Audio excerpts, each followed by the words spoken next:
கொண்டு வந்தமைக்காக இதற்கு பொறுப்பான அமைச்சராக இருக்கின்ற ஜனாதிபதி அவர்களுக்கும், அதற்காக உழைத்த டாக்டர் சுதர்ஷனி பெர்னாண்டோ புள்ளே, அதே போல் தலதா துக்கரல்ல, அதே போல் ரோஹிணி கவிரத்ன உட்பட கீதா குமாரசிங்க போன்றவர்களுக்கும் நன்றியை இந்த இடத்திலே நான் தெரிவிக்கின்றேன். இன்று பெண்கள் நமது நாட்டிலே பல முக்கிய பதவிகளிலே இருக்கிறார்கள்.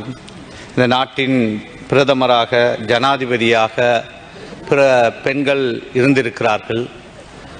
சிறந்த ஆட்சியை செய்திருக்கிறார்கள். உலகத்திற்கு உதாரணமாக இருந்த ஒரு நமது நாடு அண்மை காலமாக சிறுவர் துஷ்பிரயோகம், குறிப்பாக பெண் பிள்ளைகளுக்கு நடக்கின்ற அநியாயங்கள் நிறைய நடந்து கொண்டிருக்கிறது.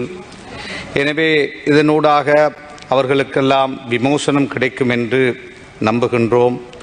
அதே போல பெண்கள் விஷயத்திலே இஸ்லாமிய மார்க்கம் பெண்களுடைய உரிமை சம்பந்தமாக பெண்கள் எவ்வாறு பாதுகாக்கப்பட வேண்டும், அவர்களுடைய உரிமை சார்ந்த எல்லா விஷயங்களையும் தெளிவாக சொல்லியிருக்கிறது. இஸ்லாமோபோபியாவின் அடிப்படையிலே உலகளாவிய ரீதியிலே பெண்களுக்கு இஸ்லாமிய மார்க்கம் இம்சை செய்வதாக பிழையான தரவுகளை, தகவல்களை பரப்புகின்ற ஊடகங்களை நாங்கள் பார்க்கிறோம்.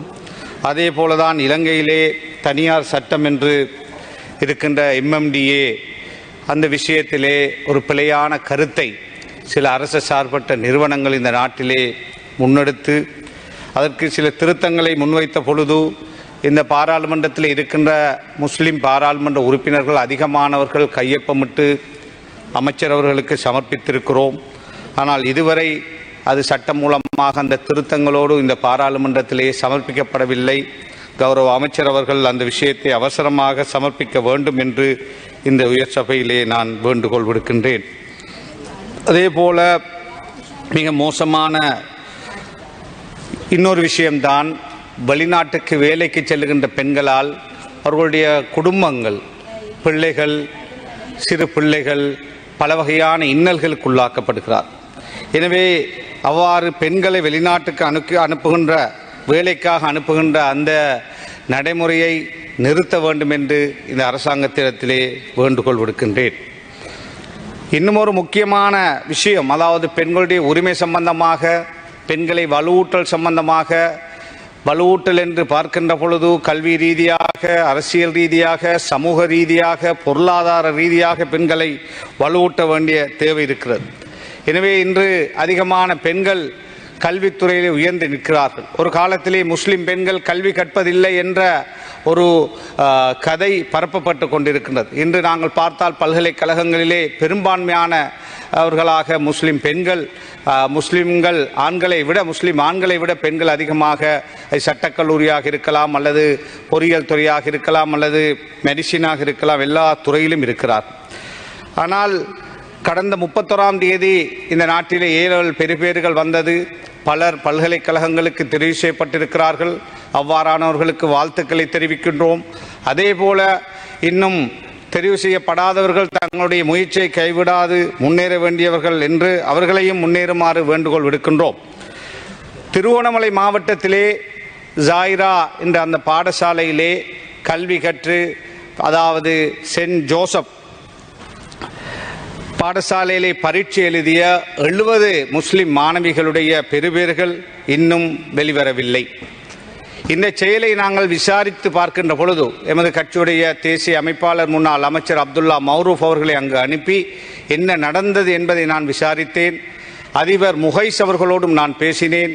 ஒரு பாதிக்கப்பட்ட மாணவியோடும் ஒரு பெற்றோரோடும் பேசிய பொழுது அங்கு ஒரு பெரிய திட்டமிட்ட சதி நடந்திருக்கிறது. ஏற்கனவே திருவண்ணாமலை மாவட்டத்திலே ஃபர்தா இசு ஒரு பாடசாலையிலே ஒரு ஆசிரியருக்கு ஏற்பட்டு நீதிமன்றம் சென்று அந்த நீதிமன்றம் அவர்களை எச்சரித்து அந்த நீதிமன்றத்திலிருந்து வழக்கிலிருந்து, அதாவது சமாதானமாக அந்த விடயம் தீர்க்கப்பட்டது. அவ்வாறு இருக்கின்ற பொழுது 70 மாணவிகளுடைய பெறுபேறுகள் இன்னும் வெளிவரவில்லை. நாளை 5ஆம் தேதியிலிருந்து ரீகரெக்ஷனுக்குரிய காலம், இன்னும் 2 வார காலம் அவர்களுக்கு வழங்கப்படுகிறது. எனவே ரீகரெக்ஷன் போடுவதற்கான சந்தர்ப்பம் கூட இந்த மாணவர்களுக்கு இல்லாமல் போயிடுமா என்ற ஒரு கேள்வி எழுந்துள்ளது. இந்த பாடசாலை என்பது ஒரு முன்மாதிரியான பாடசாலை. 10க்கு மேற்பட்டவர்கள் ஒவ்வொரு முறையும் என்ஜினியர்களாக டாக்டர்களாக வருகின்ற அந்த பாடசாலையிலே பழமை வாய்ந்த பல பாடசாலைகளை விட முன்னால் நிற்கின்ற பெறுபேறுகளை வழங்குகின்ற ஒரு பாடசாலையாக இந்த பாடசாலை திருவோணமலையில் இருக்கிறது. எனவே இந்த பாடசாலை மாணவிகள் ஃபர்தா அணிந்து கொண்டு வந்தார்கள் என்ற ஒரே காரணத்துக்காக, அல்லது தலையை மூடிக்கொண்டு வந்தார்கள் என்ற ஒரே காரணத்துக்காக இவர்களுடைய பெறுபேறுகளை நிறுத்தி வைத்திருக்கிறார்கள். அங்கிருந்த அதிகாரி, மேலதிக அதிகாரி ஒருவர் வந்து, அதே போல் அங்கிருந்த அதிகாரிகள் திட்டமிட்டு அந்த பர்தா போட்டுக் வந்த மாணவிகளிடத்தில் கேட்டிருக்கிறார்கள், உங்களுடைய காதுகளை காட்டுமாறு. அத்தனை மாணவிகளும் காதுகளை காட்டியிருக்கிறார்கள்.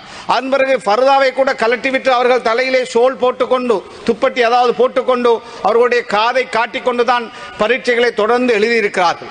அவ்வாறு இருக்கின்ற பொழுது 5 நாட்களாக பரீட்சை எழுதி கொண்டிருக்கின்ற அந்த மாணவர்கள் மத்தியிலே அங்கிருந்த அதிகாரி, இடையிடையாக வந்த மேலதிக அதிகாரி, உங்களுடைய பெறுபேறு வருவதை நாங்கள் பார்த்துக் கொள்ளுகிறோம் என்று பலமுறை அந்த மாணவர்களுடைய காதுக்கு எட்டுகின்ற முறையிலே சொல்லியிருக்கிறார். நாங்கள் கேட்கிறோம், இவ்வாறு பரீட்சை எழுதி கொண்டிருக்கின்ற மாணவர்கள் மத்தியிலே இவ்வாறான ஒரு செய்தியை சொல்லுகின்ற பொழுது அவர்கள் எவ்வாறு அந்த பரீட்சை எழுதுவது, எவ்வாறு அந்த பரீட்சையின் பால் அவர்களுடைய கவனத்தை ஈர்ப்பது என்று நாங்கள் கேட்கிறோம். எனவே அதுக்கு பிறகு கடந்த 4ஆம் மாதம் 25ஆம் தேதி இன்குவாரி நடந்திருக்கிறது. அந்த மாணவர்களை கிழக்கு மாகாண கல்வி திணைக்களத்துக்கு அழைத்து அந்த திருவோணமலையிலே அந்த இன்குவாரியை செய்கின்ற பொழுது அங்கு அவர்களிடத்தில் எழுதியாக அந்த அதிகாரிகள் சொல்லியிருக்கிறார்கள், பரீட்சை ஆணையாளர் எடுக்கின்ற தீர்மானத்துக்கு நாங்கள் கட்டுப்படுவோம் என்று எழுதி கையொப்பமிடுங்கள் என்று சொல்லிக் கொடுத்திருக்கிறார்கள்.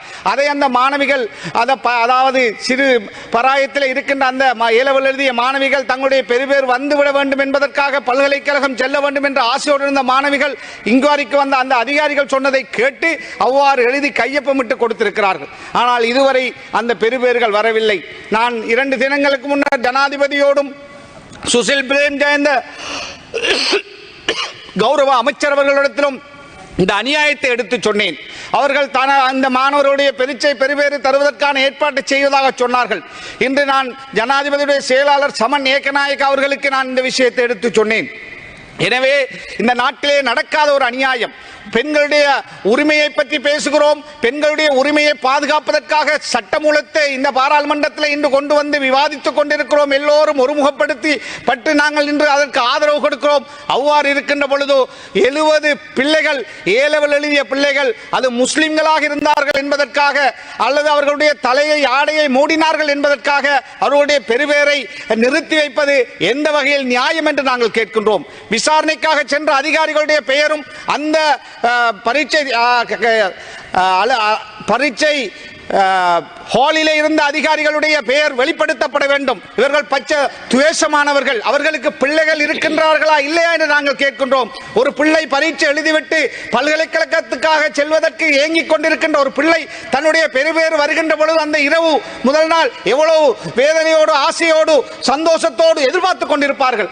இந்த நாட்டில் எல்லோருடைய பெறுபேறுகளும் வெளிப்படுத்தப்பட்டிருக்கின்ற பொழுது இந்த 70 மாணவர்களுடைய பெறுபேறுகள் இன்னும் வராமல் இருக்கின்ற பொழுது அவருடைய உள்ளம் எவ்வாறு பாதிக்கப்படும்? இந்த எல்லாரும் மன அழுத்தத்துக்குட்பட்டு இருக்கிறார்கள்.